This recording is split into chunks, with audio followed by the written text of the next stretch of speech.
여러분, 오늘 이 배교자를 만난 다음에 크리스찬이 작은 믿음에 대한 이야기를 들려준 이유가 있습니다. 그러니까 배교자와 작은 믿음을 이렇게 비교하는 거죠. 내용을 다시 한번 좀 정리해 보면, 작은 믿음이 이 죽음의 오솔길이라는 곳으로 들어가죠. 여기 넓은 길로 가다가 죽음의 오솔길로 간다는 것은 넓은 길로 가다가 이제 좁은 길로 가야 되는 그 길목에 서 있다는 뜻이에요. 그런데 거기서 그가 잠이 들었습니다.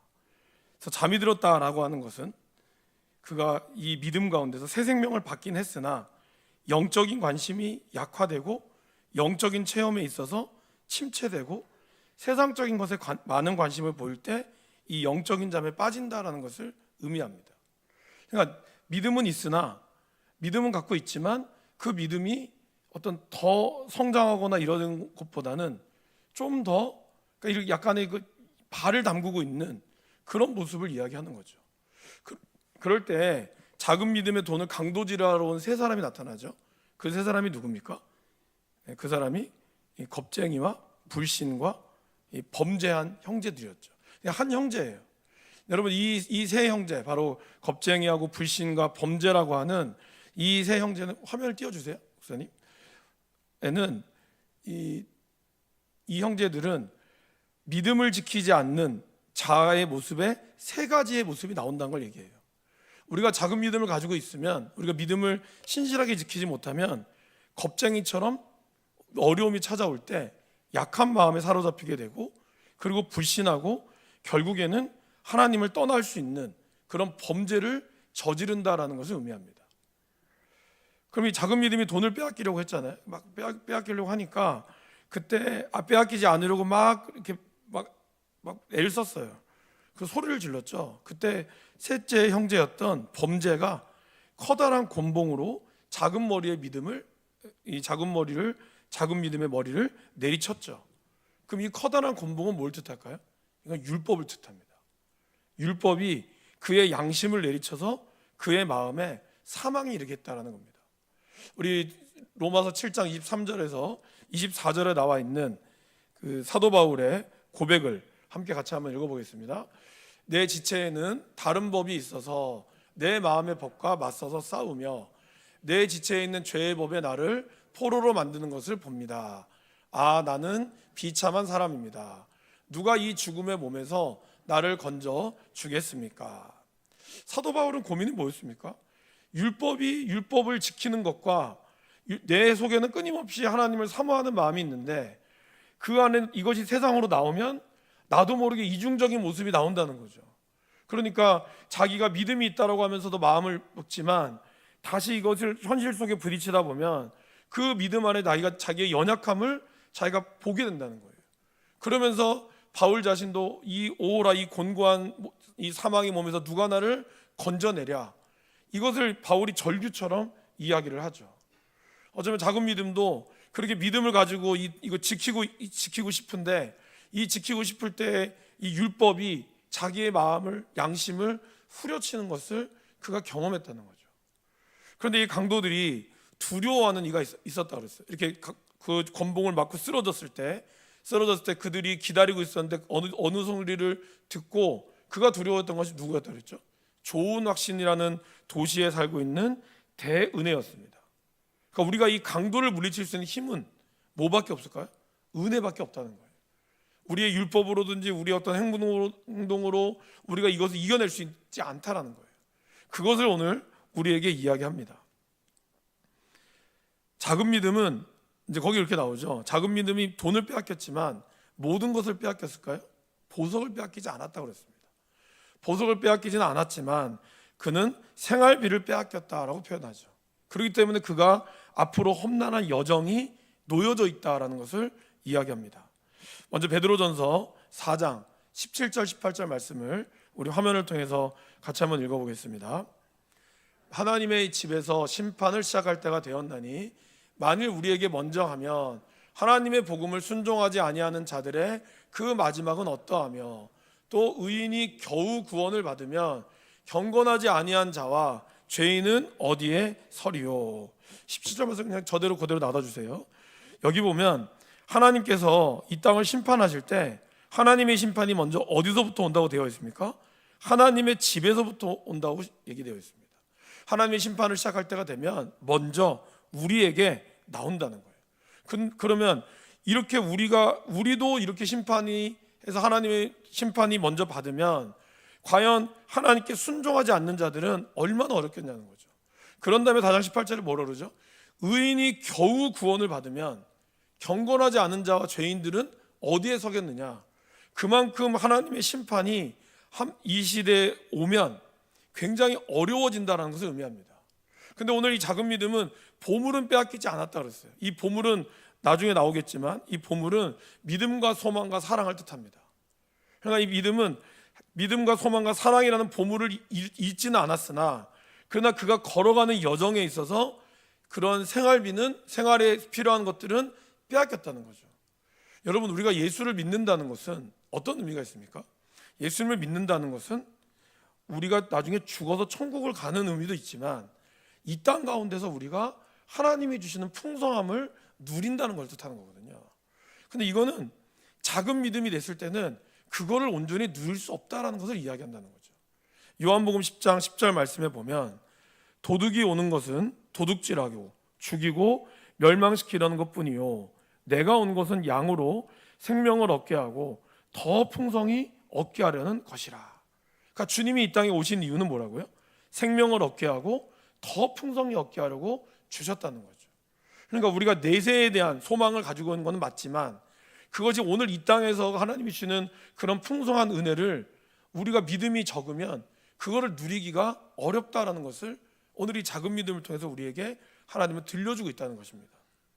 자, 또 작은 믿음이 빼앗기지 않은 것이 하나가 더 있었습니다. 그건 뭘까요? 천국에 제출해야 될 증명서를 빼앗기지 않았다라고 얘기합니다. 작은 믿음, 이거는 작은 믿음이 막 그 강도로부터 지키려고 했던 게 아니라 하나님의 보호하심과 섭리 때문이었다고 얘기하죠. 그러니까 우리가 하나님으로 주는 이 구원의 소망은 내가 지킬 수 있다고 해서 지켜지는 게 아니라 끊임없이 하나님의 보호하심과 섭리가 아니고는 불가능하다는 거죠.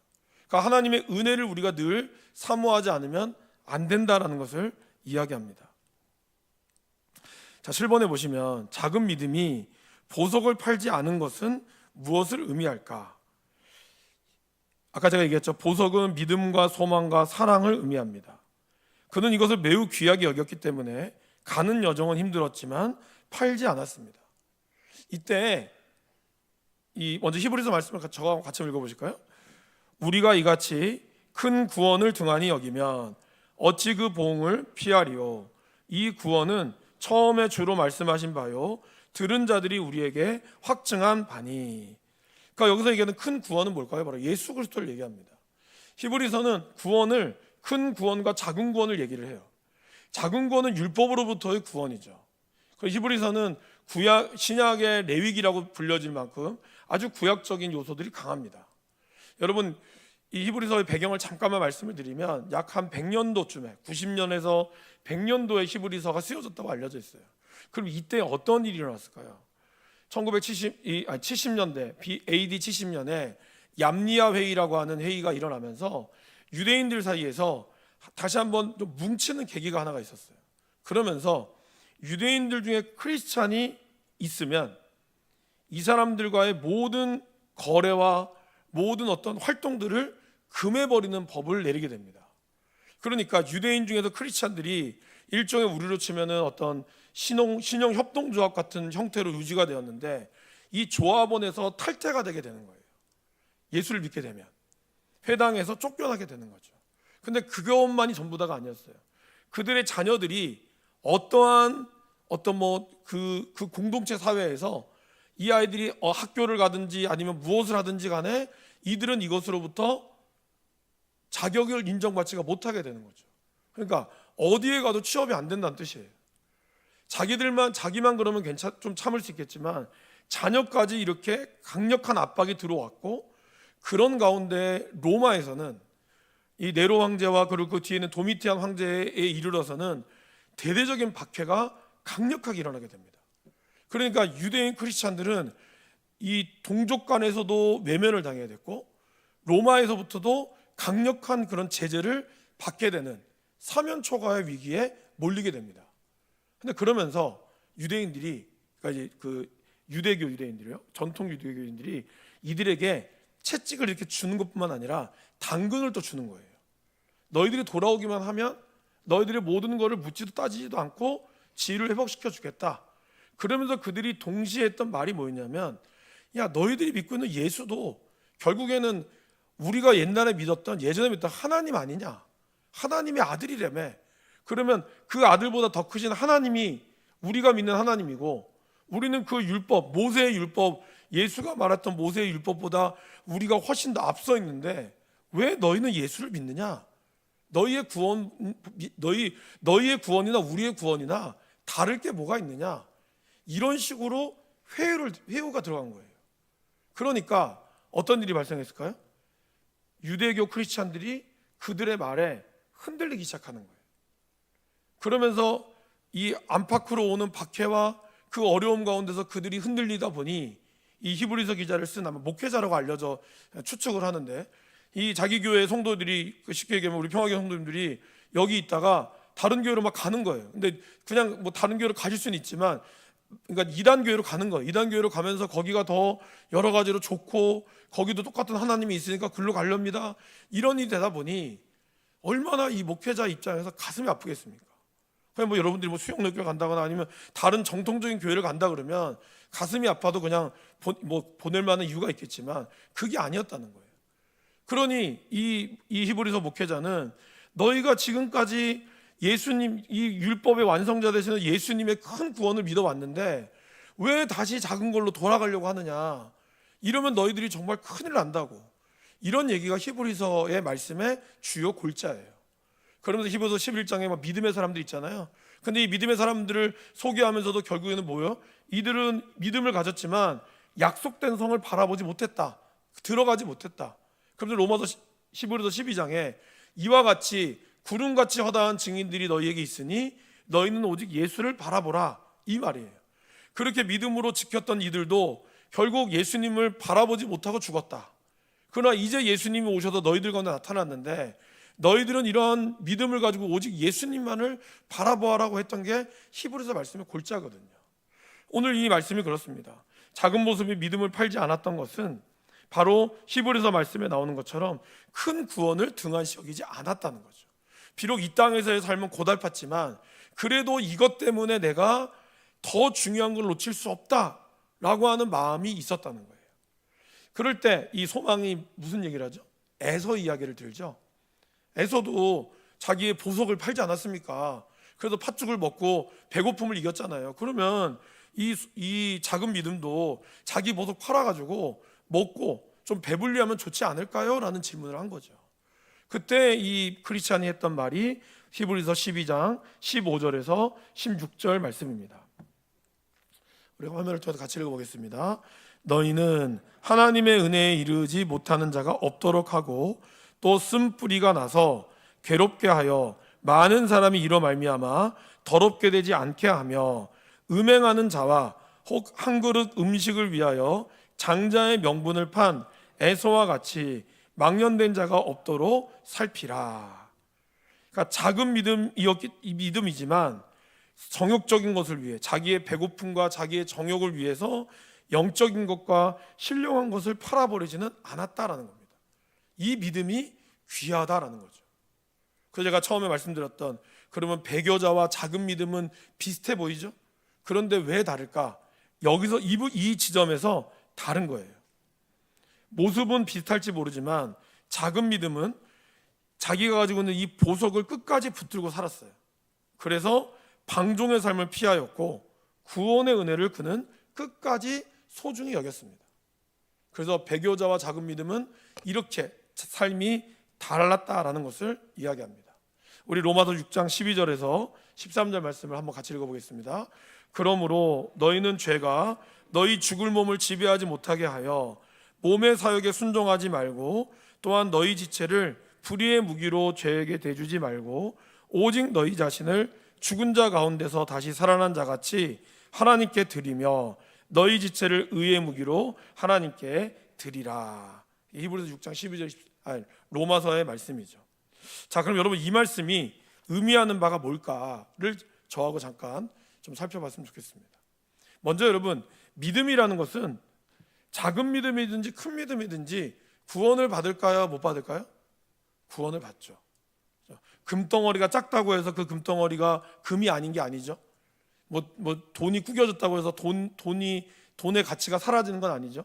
뭐 10만 원짜리 수표가 뭐 구겨졌다고 해도 여러분들 구겨졌으면 여러분 그래도 가져가실 거예요. 왜?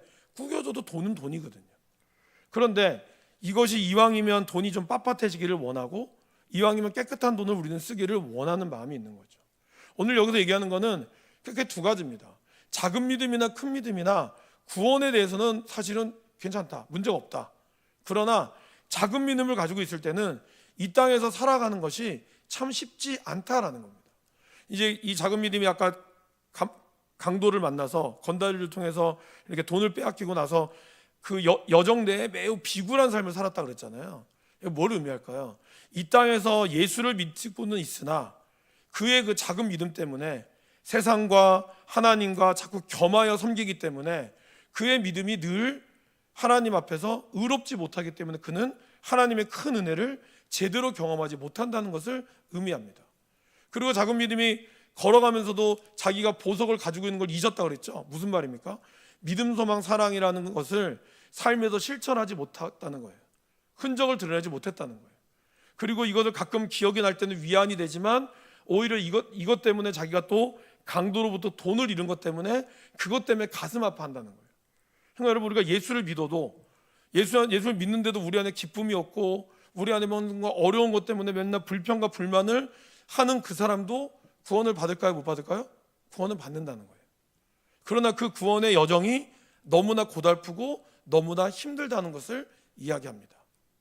그렇기 때문에 우리가 어떤 믿음을 가져가야 될까가 참 중요하고, 저는 여기서 이걸 준비하면서 여러분들에게 이번 사순절에 제가 소개해드린 고난은 사랑을 남기고라고 하는 책과 더불어 소설책 중에 엔도 슈샤쿠의 침묵이라고 하는 책이 있습니다. 아마 제가 한두 번 소개를 해드렸던 것 같은데요. 혹시 여러분들 중에 이번에 내가 책을 읽고 싶다 하면 두 권 중에 저는 침묵이라는 책과 이 김기성 목사님 책을 꼭 추천을 합니다. 뭐 스포를 싫어하실 수 있겠지만 어쩔 수 없이 얘기를 드리면, 여러분, 엔도 슈샤쿠의 침묵이라는 책은 진짜 많은 생각을 하게 만드는 책입니다. 이 실화를 바탕으로 한 내용인데요. 엔도 슈샤쿠에는 크게 세 명의 인물이 등장을 합니다. 첫 번째, 원래 이 엔도 슈샤쿠 이 책의 내용은 배경은 이래요. 17세기 에도 막부 시대 때 일본의 천주교 박해가 굉장히 강력했습니다. 근데 일본의 천주교 박해는 일본 사람들은 사실 자기를 다 드러내지 않기 때문에 이 예수를 믿는 이런 박해, 이런 뭐라 해야 될까요? 그 부인을 하는 것이 참 어렵다 그래요. 그런데 이 에도 이 막부들이 이 사람들의 약점을 하나 발견한 거예요. 그게 뭘까요? 이 카톨릭은 뭘 중요시 여기는지 아세요, 여러분? 이런 성물이나 성화를 굉장히 중요시 여깁니다. 뭐 마리아상이라든지 예수님의 상. 그래서 이걸 이용해서 예수를 믿는 사람이든 안 믿는 사람이 무조건 예수님의 이 액자, 그림을 밟고 지나가라 그래요. 그러면 그렇게 예수님을 철저하게 안 믿는 것처럼 하는 사람도 이 성화를 밟는 것은 주저한다 그래요. 그러면서 그걸로 사람들이 다 배교자가 밝혀졌다고 합니다. 근데 그 중에서 세바스티앙 로드리게스라고 하는 아주 유명한 이 포르투갈의 이 신부가 자기의 스승인 페레이라는 신부가 일본에 와서 고문을 견디지 못하고 배교했다는 말을 듣게 됩니다. 아주 큰 충격에 빠지게 돼요. 우리 스승이 그렇게 믿음이 좋았던 그분이 그렇단 말이야? 믿을 수가 없어. 그러면서 이 로드리게스가 거기를 이제 잠입해서 몰래 들어가게 되죠. 근데 그를 안내하는 사람이 한 명이 더 있어요. 이 사람이 오늘의 주인공이죠. 한 명은 로드리게스고 또 한 명의 주인공은 바로 기치지로라고 하는 사람이에요. 이 사람은 이 로드리게스가 온다는 이야기를 이제 듣고 안내자가 됩니다. 근데 여러분, 이 기치지로가 어떤 사람인지 아세요? 이제 이런 상황에 대해서 성화를 밟아라 하면 이 기치지로는 무조건 밟고 지나가요. 그러니까 우리 크리스찬 입장에서 보면 저는 완전 배교자잖아요. 근데 그렇게 벌고 지나가면서도 또 교회 모임에는 열심히 잘 나와요. 그러니까 사람들은 얘를 이중첩자라고 생각하는 거예요. 저거 뭐냐?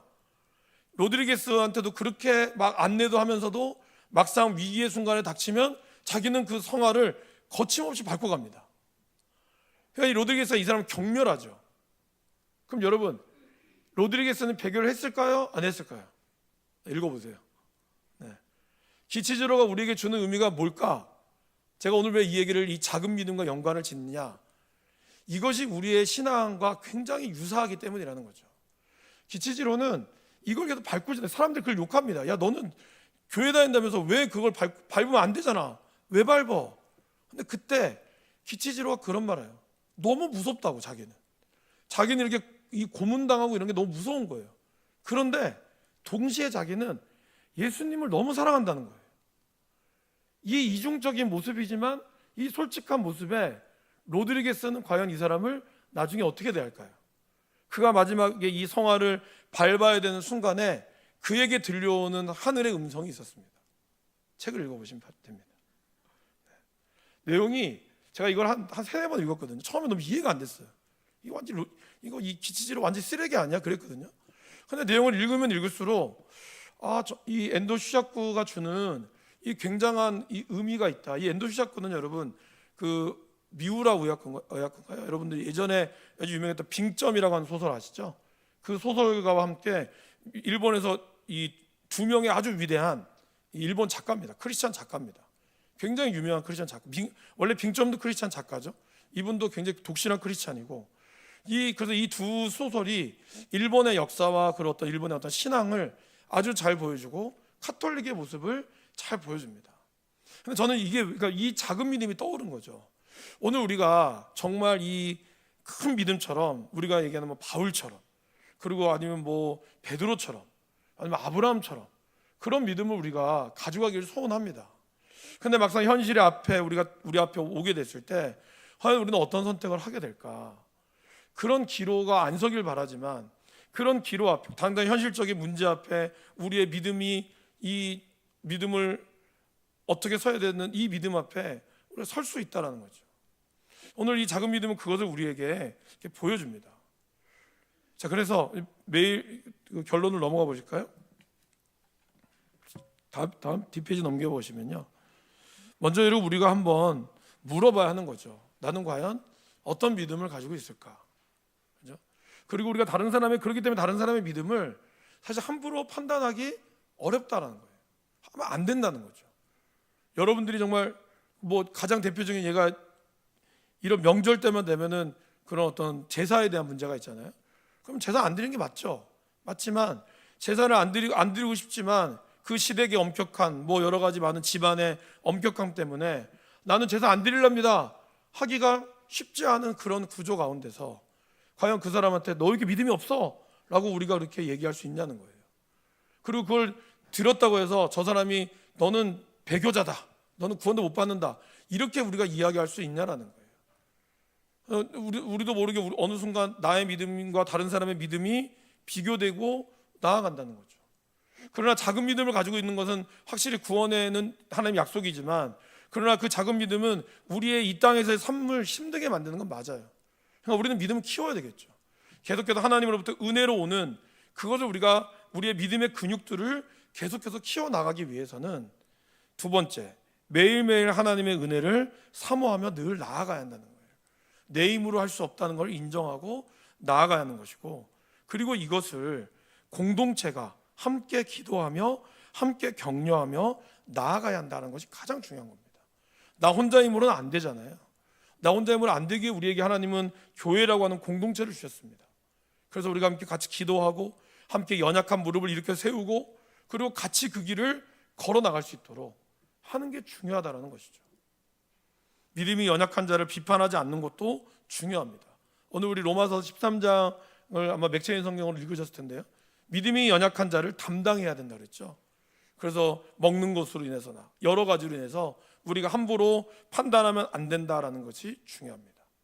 매일매일 우리가 예배와 말씀과 기도와 전도는 우리가 뭐 전도주 들고 나가는 전도만이 아니죠. 저와 여러분들이 삶에서 하나님의 영광을 드러내는 삶, 그것이 전도죠. 그런 보이지 않는 삶에서의 하나님의 영광을 드러내는 것이 매일매일 우리의 삶에서 일어나야 한다라는 것입니다. 그러면 우리에게 오는 그런 것들을 우리가 버텨낼 수 있는 거죠. 당장은 하루아침에는 어렵겠지만 하루하루 우리의 영적인 근육이 쌓이다 보면 우리에게 이런 큰 믿음들이 생기게 됩니다. 그러면 하나님은 이 땅 가운데서도 우리가 이 큰 믿음이라는 것이 꼭 여러분 부자가 된다는 뜻은 아닙니다. 예수 잘 믿으면 다 부자가 된다, 그것을 큰 믿음 얘기하는 게 아니에요. 어떠한 상황에서도 감사할 수 있는 믿음인 거죠. 나에게 들어오는 상황이 어렵다 할지라도 그곳에서 하나님의 감사거리를 찾을 수 있고, 나에게 오는 여러 가지 부정적인 상황 가운데서도 그것에서도 하나님의 흔적을 바라볼 수 있는 믿음이 큰 믿음이라는 거예요. 그러나 작은 믿음은 그걸 보기가 어렵죠. 자기에게 주어진 것에서만 가끔, 그러니까 예수를 안 믿으면 구원 못 받는다는 걸 알기 때문에 그거는 놓치지 않아요. 그것도 꼭 붙들고 있는 거예요. 그러나 그것을 어떻게 활용하는지에 대해서는 늘 겁이 많은 거죠. 그러니까 이러한 신앙의 생활들이 늘 예수를 믿고 교회를 오지만 여전히 나아가지 못하는 거예요. 마치 우물가의 여인처럼, 그죠? 요한복음 4장에 나와 있던 우물가의 여인이 어땠습니까? 그 5명의 남편, 그리고 이제 6번째 남편과도 살고 있지만 자기 남편이 아니라고 하잖아요. 그 안에는 얼마나 많은 아픔과 슬픔이 있었겠습니까? 그녀는 그거를 종교적인 것들로 채우려고 했던 거죠. 그리심사에서 예배를 드리면 될까? 안 되는 거예요. 그죠? 안 되니까 예수님이 이렇게 묻는 거잖아요. 그리심산이 아닙니까? 그럼 예루살렘에서 드리면 됩니까? 예수님은 아주 중요한 얘기를 하셨잖아요. 이 산도 아니고 저 산도 아니다. 오직 너희의 영과 진리로, 너희의 영이 하나님 앞에 솔직하고 내가 진리 되신 말씀 앞에 설 때, 그리고 그것이 곧 나다, 예수님을 믿을 때만이 우리가 진정한 예배의 자리와 진정한 회복의 자리가 있게 된다는 거죠. 그 여인은 그러자마자 어떻게 했습니까? 그 예수님이라는 이야기를 듣고 물동이를 버려두고 그가 내려가잖아요. 물동이라는 것은 굉장히 상징적인 의미가 있죠. 이 여인이 유일하게 물동이를 들고 물을 떠오는 그 시간이 그 여인의 유일한 돌파구죠. 늘 집에 나오지도 못하고 가장 더운 시간, 사람들이 다 낮잠 들어가는 그 시간에 유일하게 그 물을 떠러와서 목마름을 해결해야 되는 그러한 어쩌면 힘든 상황인 거예요. 그래서 이 여인은 그 마을에서는 어떤 존재일까요? 존재하나 존재하지 않는 존재라는 거예요. 이 여인이 있는 건 알겠죠. 그러나 사람들에게 나타나지 않은, 존재하지 않는 사람이라는 거예요. 있으나 마나한 사람이라는 거예요. 쉽게 얘기하면. 여러분, 그런 인생이 얼마나 힘들겠습니까? 있으나 마나한 인생이 있는 것 같은데 없어요. 사람들 기억 속에도 없어요. 그런데 분명히 있어요. 그런 여인이 예수님을 만나니까 자기의 존재감을 드러내잖아요. 물동이를 버려두고 사람들이 찾아갔어요. 그러면서 내가 와서 만났다고. 그럴 때 비로소 이 여인의 모습을 통하여 주님의 영광이 드러났잖아요. 그러니까 우리의 작은 믿음은 나만 예수 믿는 거를, 그냥 내가 예수 믿는 것도 힘겹게 믿지만, 그러나 우리가 큰 믿음을 가진다는 것은 내가 믿는 이 예수를 증거하고, 그리고 어떠한 상황 가운데서도 하나님이 일하심을 온전히 신뢰할 수 있는 그 믿음의 눈이 뜨여져야 한다는 거죠. 근데 그게 하루아침에 열리진 않는다는 거예요. 이것은 매일매일 우리가 끊임없이 은혜를 사모하며 나아가야 하는 거죠. 그런 가운데 성령께서 우리에게 역사한다는 겁니다. 자, 마지막으로 화면을 통해서 말씀을 제가 4가지를, 여러분들도 갖고 있는 말씀이거든요. 프린트물에도 있고요. 같이 한번 하나하나씩 읽어보도록 하겠습니다. 서로 돌아보아 사랑과 선행을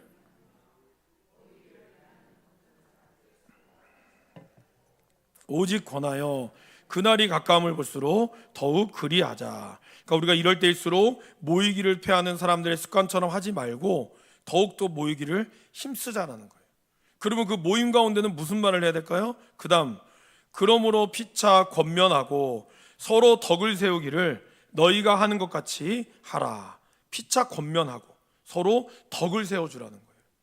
그리고 또 3장 보실까요? 오직 오늘이라 일컫는 동안에 매일 피차 권면하여 너희 중에 누구든지 죄의 유혹으로 완고하게 되지 않도록 하라. 그러니까 이 2가지는 참 말이 중요하다고 그랬죠. 말이 어떠냐? 그러면서 이 말이 피차 매일 권면의 말을 해서 죄의 유혹으로 완고해지지 않도록 하라는 거예요. 마지막 말씀 읽어보겠습니다. 무릇 더러운 말은 너희 입 밖에도 내지 말고 오직 덕을 세우는 데 소용되는 대로 선한 말을 하여 듣는 자들에게 은혜를 끼치게 하라. 이런 말이 필요하다는 거예요. 이러한 말이 우리의 공동체 안에서 서로 격려하며 나아갈 때 우리의 믿음이 점점 성장해지게 되는 것이죠. 그럴 때 우리 안에 있는 이 믿음과 소망과 사랑이라고 하는 이 귀한 보석들이 이 빛을 발하고 또 우리가 이 큰 믿음으로 나아갈 수 있게 된다라는 것입니다. 저와 여러분들이 그런 믿음으로 나아갈 수 있기를 간절히 바랍니다. 우리 이 시간 말씀을 기억하시면서 찬송가 543